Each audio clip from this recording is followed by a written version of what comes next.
Hello team and welcome to another ATP Geopolitics video with myself, Jonathan MS Pearce. Ukraine War News Update, first part thereof for the 20th of December 2023. Let's get straight to where we normally start. Ukrainian General Staff figures for the Russian losses for the day before. Lots of people talking about this on the threads yesterday. I seem to be infested by quite a lot of Russian trolls at the moment on the threads. They have their tails up, possibly because things are quite difficult around Bakhmut and Novomykhailivka for the Ukrainians. They're losing quite a bit of ground, and the Russians feel like they are in the ascendancy and it's their kind of offensive phase, and the Ukrainians are struggling to get ammunition. The halt in Congress and just the lack of ammunition across the front line is a real challenge for the Ukrainians, and possibly that gives the Russian trolls something to shout about. So they seem to be in force at the moment. I'm sure you've noticed that too. But when we go to look at the Ukrainian General Staff figures for the Russian losses for the day before, and remember all the caveats apply, you can find those caveats in the description to the video below. You don't need to talk about them. The caveats are there. I am aware of those caveats, but I think these are far more accurate, and I've given plenty of reason why these are far more accurate than the Russian figures, and that's why I don't produce the Russian figures, because they're so fanciful. Anyway, 890 personnel lost, which is high, not as high as we've seen in the last few days, but still the higher end of the range.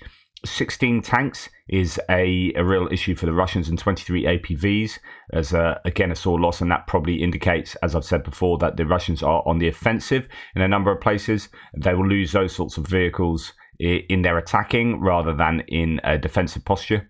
16 artillery systems is also a bit of a challenge for the Russians. It's not the highest. I mean, when it's been at the worst, the Ukrainian General Staff have claimed that they've taken out sort of 40 to even more than 40 artillery pieces, but 16 is still a bit of an issue for the Russians. 2 multiple launch rocket systems, drones and cruise missile, 29 vehicles and fuel tanks, and 3 pieces of special equipment to add to that. So the logistics still getting hit fairly consistently.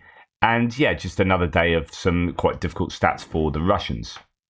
No stats yet from Andrew Perpetua, either in the published form or in the original database.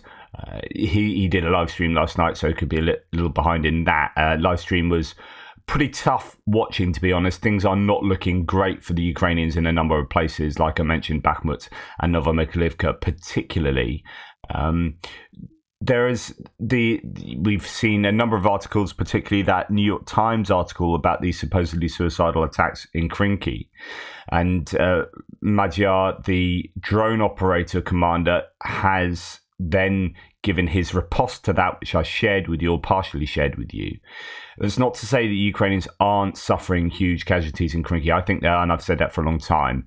I think it's tough for them there, and the fact that they haven't expanded their bridgehead is, I think, a massive challenge.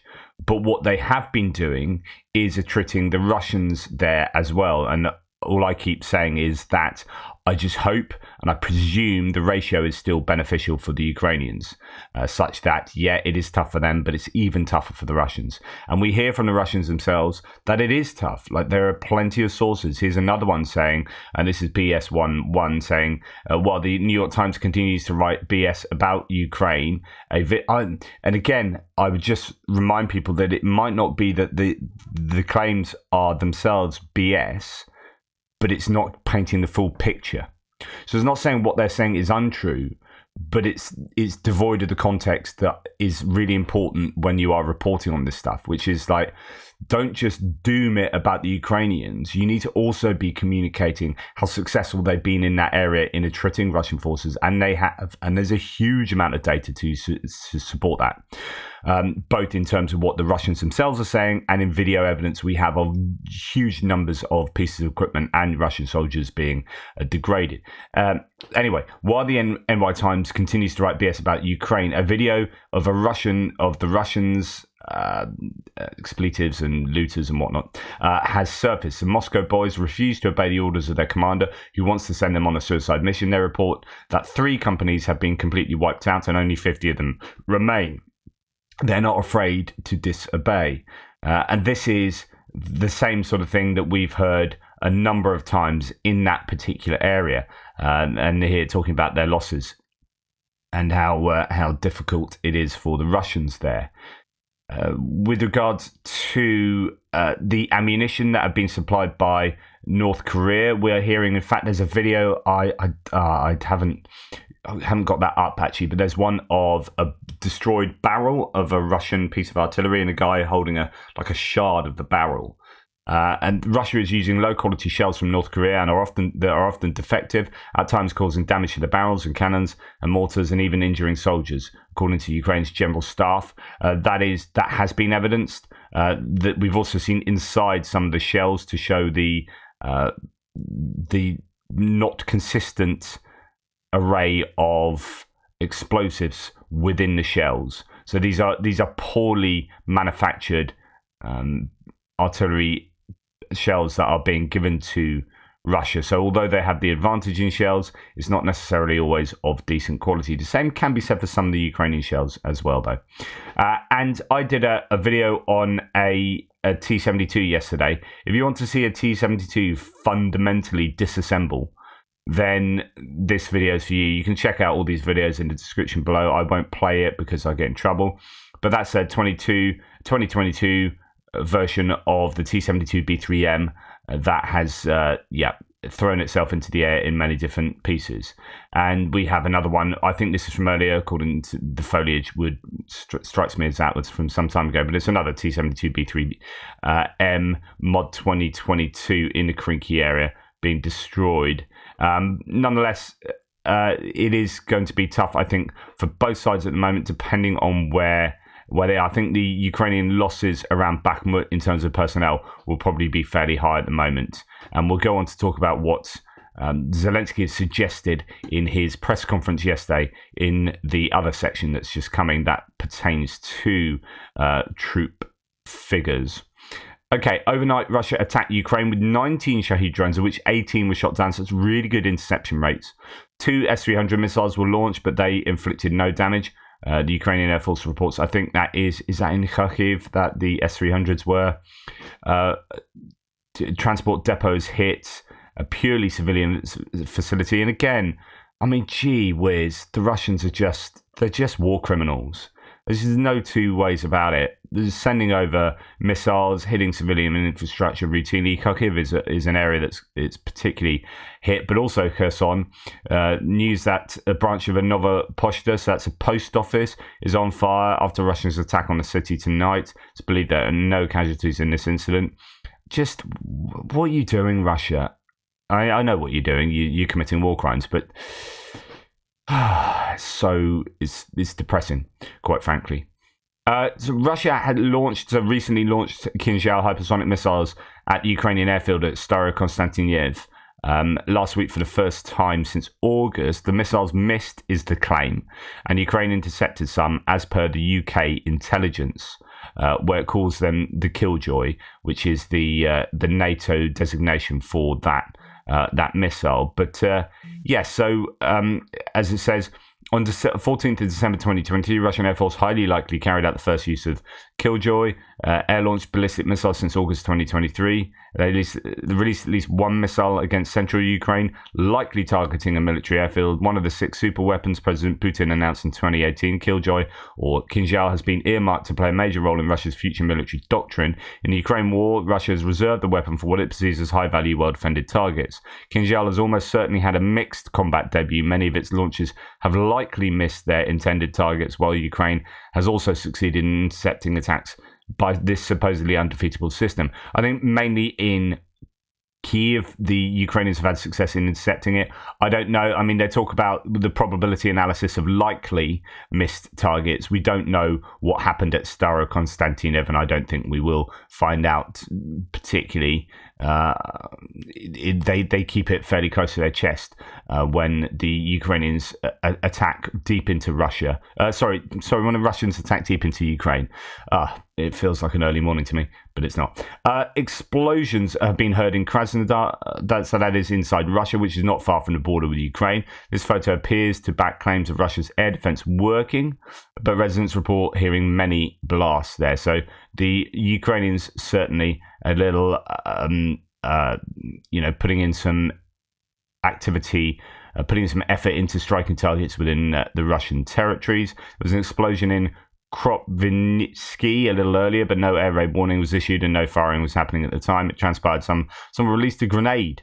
So it's quite difficult. Sometimes you hear about explosions. Sometimes you hear gunfire and whatnot, and that can actually be training. I know the Russians often claim that, but there often is training going on. And so you think, oh my goodness, on both sides, you think, oh my goodness, something's happened here and there, and actually they're either destroying mines or doing training or whatever. Anyway. Moving on to other bits and pieces. So this is to refer back to the chap Igor. What was his name? Igor Salikov, was it? Igor Salikov. The first high-ranking Russian officer has agreed to testify in The Hague. Igor Salikov, a former colonel of the Russian Defense Ministry's military intelligence service, GRUs, and later senior instructor of PMC Wagner and one of the commanders of PMC Redut. So I think Redut, was that the one run by Shoigu, has decided to testify about Russian war crimes in Ukraine at the International Criminal Court, according to Deutsche Welle. According to him, he witnessed crimes committed by the Russian army, in particular false flag operations in Donbass, atrocities against civilians, torture and execution of prisoners of war, kidnapping of children who were transported across the border to Belarus. The former Russian military officer said he left Russia with his family in June 2022, and now he flew from Cape Town in South Africa to the Netherlands, where he intends to seek political asylum. I mean, this could be a really high-value whistleblower of what's going on inside Ukraine, and hopefully will build up a picture of the reality to put paid to some of the Russian, the pro-Kremlin voices that we hear on social media here and there. Like, this is someone testifying, but of course, you can always bury your head in the sand. Mr. Navalny is not the only political prisoner who has gone missing in recent days. Alexei Gorinov, a former Moscow municipal deputy sentenced to 7 years for speaking out against the war, and whose health has deteriorated in prison, has also disappeared. This is not good news, and there is no freedom in Russia. You don't need me to keep telling you that, but I will, because those pro-Kremlin voices on the threads will continue spouting their nonsense. It is an absolute travesty of democratic ideals that someone like Navalny and others go missing in the penal system. First of all, that he was A, poisoned, B, imprisoned, C, that was extended multiple times, and now he should be serving till 30 years. We shouldn't be serving at all, but according to the Russian judiciary, he should be serving for another 30 years. And D, he's then disappeared and has not been seen for, 2 weeks now, along with other prisoners as well. This is not cool. All right, Zelensky has said the opening of the Boryspil airport will be a big victory for Ukraine. So Boryspil is like the Black Sea. The opening of Boryspil will be a big victory for Ukrainian air defense. It will indicate that Ukraine is winning. Today, a Boeing 777-300 departed from Kyiv's Boryspil airport at the request of Skyline Express. It was a technical flight with no passengers or cargo on board. It is noted that this is the fourth successful transfer of aircraft from Boryspil airport since the beginning of the war. This is really good news, and we might see, due to heightened air defences around, increased air defences around Kyiv's airspace, we might see this airport start to be used, and that will give economic benefit to Ukraine. It will give a semblance of normality. It's just good news in general. Right. In case you didn't realise how horrible Vladimir Solovyov is, and how nuts he is, and how nuts the propagandists in Russia are, quote, wherever Russia is, there is life. There is love, care, and respect. Wherever satanic Ukraine is, there is death. I mean, that is just outright BS. It's just unadulterated bollocks. So, a reminder, as Prune60 here says, you can see the mass graves that now exist in Mariupol as a result of Russia being there. You can see them on Google Earth. I mean, the evidence is in. Wherever Russia is, there is not life, there is not love, there is not care, and there is no respect. There is death, there are war crimes, there is torture, there's horrors that are unimaginable. And, I refer you back to Igor Salikov. Solovyov, what do you have to say about your compatriot there? Okay, Zelensky held the last press conference of the year, I believe, and it was a big one, and there was lots to talk about in it. This is Max23 giving his synopsis of what Zelensky said. So I'm sure that the EU and USA will not betray us. There will be money. It's just a matter of time. I don't think he can say anything different to that. The war in the Middle East affects aid to Ukraine. True. Support, although there are signs that is abating. The war itself, there is less happening. I mean, it's still horrific, and I'm not minimizing the horrors that are going on in Gaza at the moment. And it's pretty terrible. Well, it's very terrible. But in terms of the news space, the information space, in terms of what other international diplomats and politicians are saying and how much importance they are giving to that now compared to maybe a month ago, the needle is moving back towards Ukraine in a way that if you find Ukraine really important, as I do, that's important. Ukraine needs to be at the forefront in order to continue to receive the aid it needs. Now, the difference with Israel, it's not that it's any less horrific there or any more horrific or whatever, but it's that, well, it depends which side. So if you favor Israel don't really need the assistance from places like the US that Ukraine needs, right? And if you're coming from a pro-Palestinian side, then they desperately need the international community to come together in places like UN to agree on a ceasefire. And in fact, people like Rishi Sunak, the UK Prime Minister, has come out and said, yeah, we really need a ceasefire there. So you've got this growing international consensus that actually Israel have probably gone a little too far in the way that they have dealt with the Palestinians there. And the way that they have dealt with Hamas in terms of affecting Palestinians writ large. So I think you've got movement there that is positive towards bringing that conflict closer to an end. And it's looking more likely that Ukraine will be higher up on the agenda going forward. But I guess we'll see.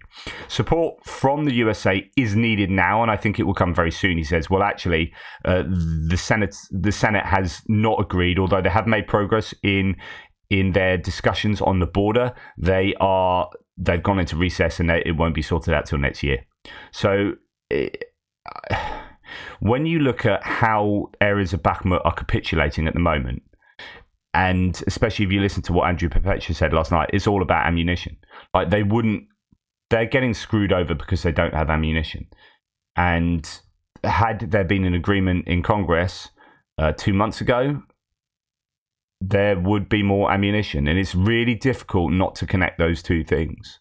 And it's really difficult not to say things like delays for aid from the US and other places, and you could argue Viktor Orban in his delay in the EU aid, military aid as well. So you've got Viktor Orban on the one hand, and you've got some politicians in the US on the other hand.